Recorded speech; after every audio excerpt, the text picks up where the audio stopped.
Assalamualaikum warahmatullahi wabarakatuh. Alhamdulillahirrabbilalamin. Assalatu wassalamu ala asrafil anbiya'i wal mursalin wa ala alihi wa sahbihi ajma'in, amma ba'du.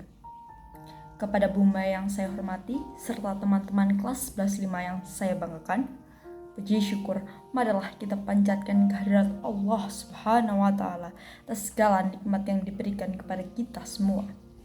Salawat serta salam tak lupa kita haturkan kepada Nabi kita, Nabi Agung Muhammad Sallallahu Alaihi Wasallam.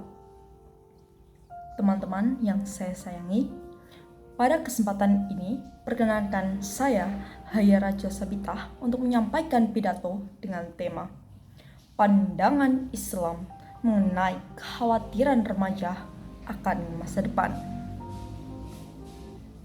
Teman-teman yang dirahmati Allah, seperti yang kita ketahui, pada masa remaja ini, suatu hal yang sering menghantui ketenangan kita adalah mengkhawatirkan masa depan.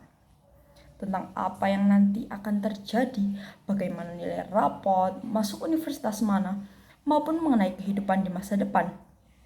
Rasa cemas yang terus menghantui aktivitas saat belajar, berbincang dengan keluarga dan teman-teman, pikirannya terarah pada masa depan yang dikhawatirkan, padahal kita belum tentu yang sebenarnya akan terjadi.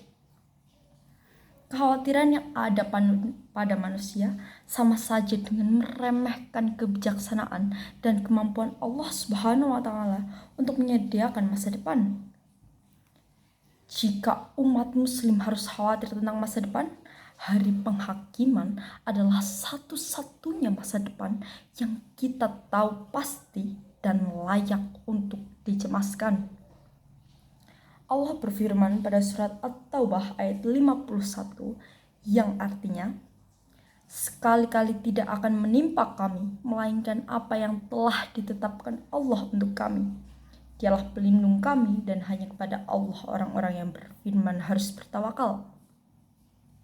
Teman-teman yang berbahagia, banyak orang menghabiskan waktunya dalam kecemasan, kekhawatiran pada apa yang mungkin terjadi pada masa depannya. Padahal jika kita menyadari orang yang beriman pada Allah semestinya tak akan merasa takut, cemas atau khawatir pada apa yang terjadi dalam hidupnya. Mengapa kita tidak perlu khawatir? Ada banyak hal yang menyebabkan kita tak perlu merasa khawatir. Di antaranya, yang pertama, Allah tidak pernah membebani manusia di luar kesanggupannya. Seperti firman Allah pada surat Al-Baqarah ayat 286 yang artinya, Allah tidak membebani seseorang di luar kemampuannya. Allah mengetahui takaran masing-masing diri kita. Ibarat anak SD tak akan mungkin diberi soal ujian milik anak SMA. Demikian juga Allah tak akan memberi persoalan di luar kemampuan kita untuk mengatasinya. Jadi, kenapa harus takut? Hanya orang yang tak beriman yang akan merasa takut pada masa depannya.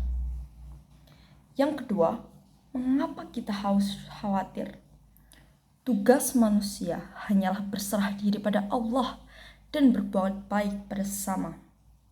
Orang yang merasa takut dan cemas atas masa depannya bisa jadi karena ia belum bisa memasrahkan diri dan berserah diri pada takdir Allah.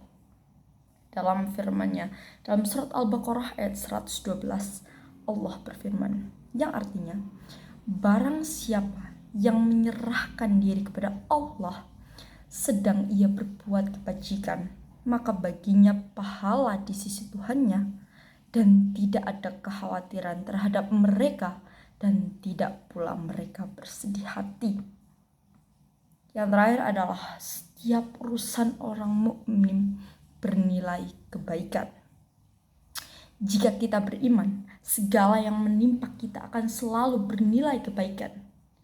Jika diberi kesenangan, kita bersyukur. Sedangkan ketika diberi ujian, kita bersabar.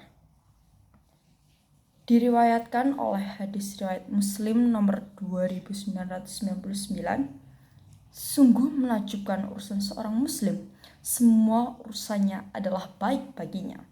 Hal ini tidak didapatkan kecuali pada diri seorang mukmin. Apabila mendapatkan kesenangan, dia bersyukur, maka yang demikian itu merupakan kebaikan baginya. Sebaliknya, apabila tertimpa kesusahan, dia pun bersabar, maka yang demikian itu merupakan kebaikan baginya. Sahabat, tak perlu khawatir atas masa depan yang belum terjadi. Yang perlu dikhawatirkan hanya jika tak ada keimanan pada diri kita.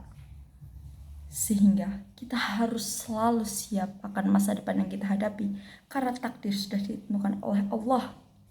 Jadi, jangan cemas akan masa depan dan selalu berusaha dan berdoa untuk masa depan kita. Sekian dari saya, kurang lebihnya mohon maaf bila ada kekurangan. Terima kasih atas segala perhatian. Sekian, wabillahi taufiq wal hidayah. Wassalamualaikum warahmatullahi wabarakatuh.